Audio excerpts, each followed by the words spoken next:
Today we're making homemade non-toxic glue. This is a super fun and safe option for anyone who wants a green alternative to store-bought glue, especially when you're crafting with little ones. This is made with stuff that you probably already have in your kitchen and you can whip it up really quickly. It takes 1 cup of all-purpose flour, 1 cup of cool water, and 1/8 of a teaspoon of salt to help preserve the glue and let it last longer.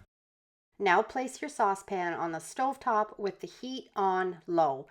Keep stirring consistently as the mixture thickens. It's going to take anywhere between 5 and 10 minutes. We'll know it's finished when it reaches a consistency similar to porridge. And there you have it. Our glue is completely finished in a short amount of time. See how it has that nice porridge-like consistency? Now let it cool completely and then store it in an airtight container in the fridge, and this is going to help it last for a week or two. Now let's put this glue to the test. I'll show you how well it works. I'm using a paintbrush to apply a thin layer of glue to the back of the piece of paper and another piece of homemade paper. I'm going to press them together gently, let them dry just like you would regular glue.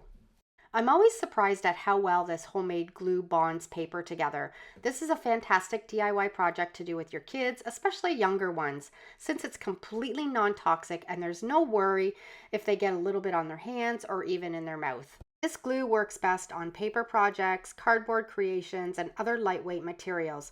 Cleanup is a breeze. Simply wash your tools and surfaces with warm water and a little bit of soap. This homemade glue is a fantastic eco-friendly alternative for all of your crafting needs, perfect for you and especially fun to make with kids.